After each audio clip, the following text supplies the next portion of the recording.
دوای بڵاو پێکردنی هێزە ئەمنیەکان و ئاگادارکردنەوەی مامۆستایان لە شەوی ڕابردوو لەلایەن هێزە ئەمنیەکانەوە کە خۆپشاندان ئەنجام نەدەن، مامۆستایان چوونە فولکەی عمەری خاور لە هەڵەبجە کە بە هێزی ئەمنی گەمارۆ درابوو خۆپشاندانیان ئەنجامدا.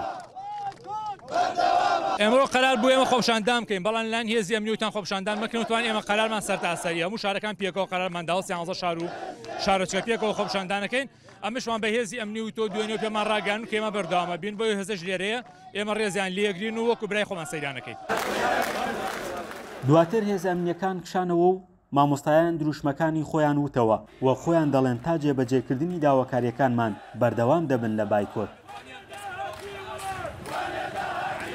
من بەڕاستی وەکو وانەبێژە قسەکەم لێرە، ئەگەر بایکۆت بشێت و من داواکارم جێبەجێ نەکرێ دەستەکانی کێشمەوە.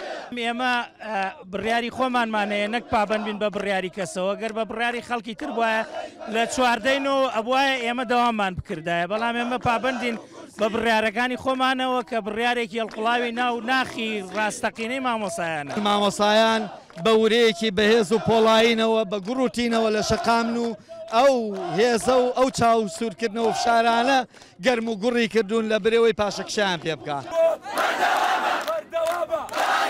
ئەگەرچی بەڕێوەبەرایەتی گشتی پەروەردەی هەڵەبجە ژمارەیەک ڕێکاری یاسایی ڕاگەیاند بوو لە بەرامبەر نەکردنەوەی دەرگای قوتابخانەکان لەلایەن بەڕێوەبەرەکانەوە، بەڵام بەڕێوەبەرەکان پێوەی پابەند نەبوون. فشارەکان تون بوونەتەوە بۆ ئەوی دەوام بکرێتەوە، بەڵام ئێمە بەڕێوەبەرەکان بە تێک ڕایدەنگ بڕیارمان ناوە کە نەچینەوە هۆڵەکانی خوێندن و ئامادەش نین مامۆستا غیابین. ئێمە بە ماڵ و مناڵەوە هاتوین خۆ داوای مافیەوانی شەکەین، هەر مافی خۆمان نییە، ئەوان لە ماڵەوە بۆ خۆیان دانیشتون، ئێمەش ئەم ناڵێن بۆی چاو لە مناڵەکەی ئێمەش بکەنیش نەبێ نەک لە خۆمان. یەکلاکردنەوەی چارەنووسی موچەی مانگەکانی 10 و 11 و 12 لەلایەن حکوومەتی هەرێمەوە خراوەتە ئەستۆی حکوومەتی عێراق. وەفدی هەرێمی کوردستان لە دوایین دانوستانەکانی لەگەڵ بەغدا ڕایان گەیاند هەوڵی جددی هەیە بۆ چارەسەرکردنی کێشەی موچە و بودجەی کوردستان و چاوەڕێی هەمواری بودجەی ساڵی 2024 دەکەن بۆ چارەسەری تەواوەتی گرفتەکان.